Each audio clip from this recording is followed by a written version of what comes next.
Nggak muncul. Ada alasan kenapa kita harus mempelajari Sense Management, karena Sense Management bisa digunakan sebagai salah satu alternatif cara untuk memecahkan masalah. Pendekatan yang dilakukan Sense Management terhadap pemecahan masalah adalah sebagai berikut. Yang pertama yaitu kita harus melakukan observasi. Di tahap ini ditujukan untuk mencari akar atau sumber permasalahan. Yang selanjutnya yaitu definisi masalah. Di tahap ini kita harus bisa menentukan tujuan atau solusi yang diharapkan, serta menentukan kendala atau yang menjadi batasan dari permasalahan tersebut. Tahap yang ketiga yaitu konstruksi model. Kita harus dapat menggambarkan tujuan dan kendala yang ditemui di tahap sebelumnya dalam bentuk model matematis. Tahap yang keempat yaitu solusi. Untuk mendapatkan solusi, penyelesaian model matematis yang telah kita buat di tahapan selanjutnya dapat diselesaikan secara analitis, grafis, atau menggunakan tools komputer. Tahap yang terakhir yaitu implementasi. Dari hasil solusi yang kita dapatkan di tahap sebelumnya, maka kita harus mengimplementasikan solusi tersebut di lapangan. Sehingga pendekatan Sense Management terhadap pemecahan masalah bisa efektif dilakukan.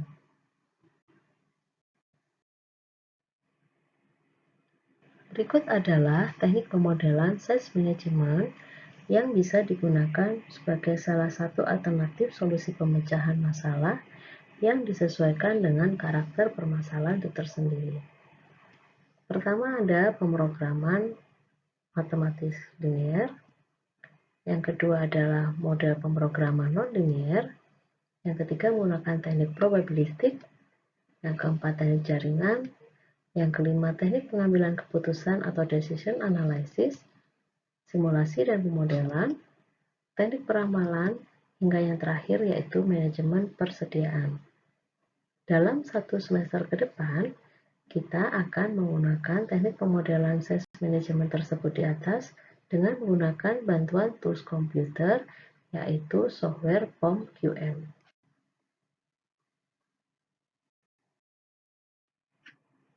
Teknik pemodelan Sense Management yang pertama akan dikenalkan yaitu pemodelan pemrograman linear atau kita sebut LP. LP sesuai digunakan untuk permasalahan dengan karakteristik pencarian solusi optimal di mana ada keterbatasan sumber daya yang tersedia. Terdapat dua fungsi yang harus didefinisikan setiap kali kita ingin menggunakan model pemrograman linear, yaitu fungsi tujuan dan fungsi batasan. Fungsi tujuan ditujukan untuk menentukan nilai optimum dari fungsi tersebut. Bisa berupa nilai maksimal apabila kita ingin menyelesaikan permasalahan yang terkait dengan keuntungan, dan nilai minimal bila permasalahan terkait dengan masalah biaya. Fungsi pembatas diperlukan karena adanya keterbatasan sumber daya yang tersedia. Misalnya, jumlah bahan baku yang terbatas, waktu kerja, jumlah tenaga kerja, dan luas gudang persediaan. Tujuan utama dari program linear ini adalah menentukan nilai optimum, baik yang bersifat maksimal maupun minimal, dari fungsi tujuan yang telah ditetapkan sebelumnya.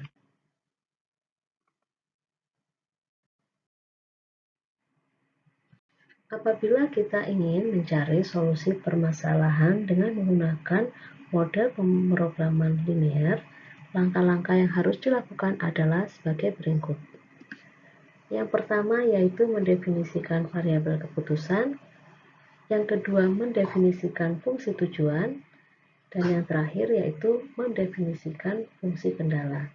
Apabila ketiga langkah tersebut di atas sudah kita lakukan, barulah model linear programming yang kita buat bisa kita selesaikan dengan baik.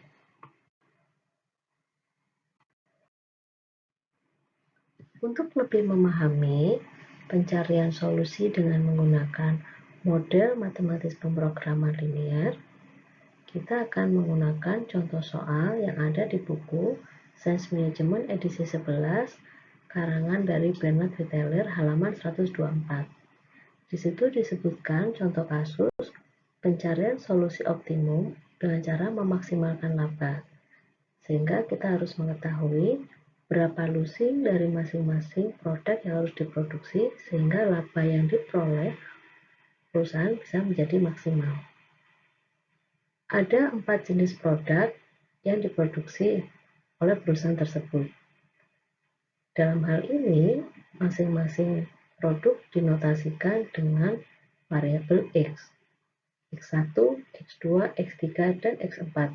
X1 melambangkan produk untuk kaos sweatshirt dengan sablon depan, X2 kaos sweatshirt dengan sablon belakang, X3 yaitu untuk produk kaos oblong dengan sablon depan, dan X4 yaitu produk kaos oblong dengan sablon belakang.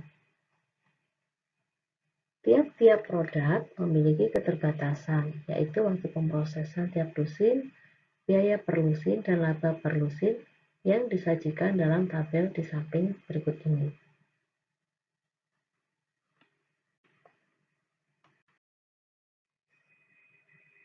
Setelah kita bisa menentukan variabel keputusan yang digambarkan dalam bentuk tabel untuk lebih memudahkan pemahaman, maka yang selanjutnya yaitu kita harus bisa menentukan fungsi tujuan dan fungsi batasan dalam bentuk persamaan model linear programming.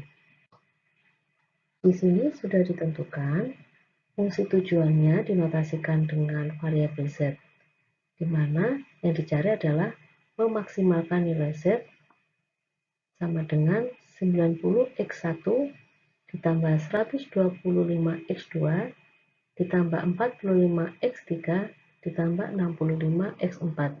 Konstanta yang berada di depan masing-masing variabel menunjukkan laba dari masing-masing produk tersebut.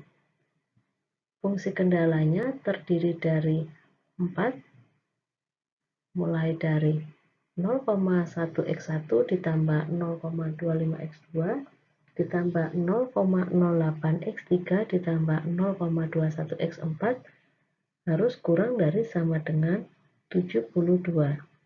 Di sini menunjukkan fungsi batasan untuk waktu pemrosesan tiap-tiap produk.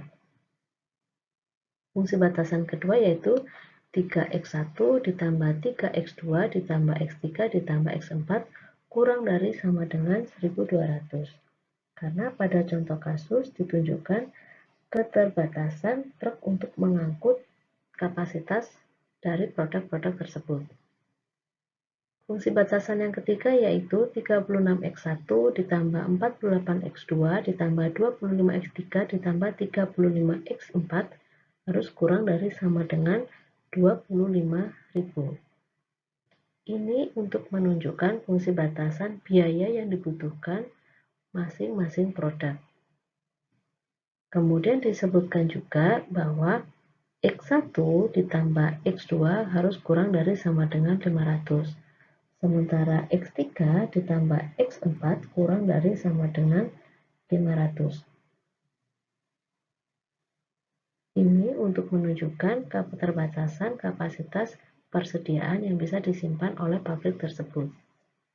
Setelah model LP kita buat, maka kita akan menyelesaikan persamaan linear programming tersebut menggunakan POM-GM yang akan dijelaskan dalam video terpisah.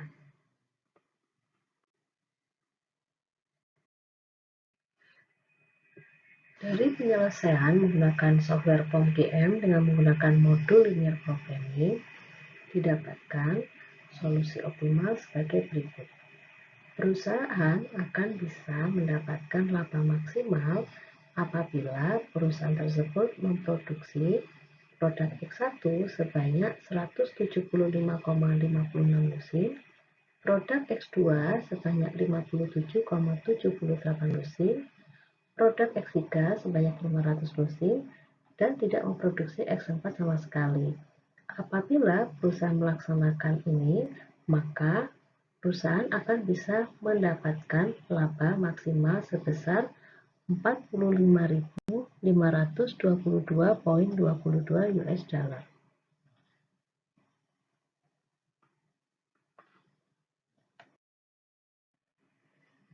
Cukup sekian untuk materi pembelajaran hari ini. Untuk selanjutnya, kita akan mencoba untuk mengerjakan atau mempelajari modul lainnya, yaitu integer programming. Terima kasih atas perhatian Anda semua. Sampai jumpa di video pembelajaran berikutnya. Assalamualaikum warahmatullahi wabarakatuh.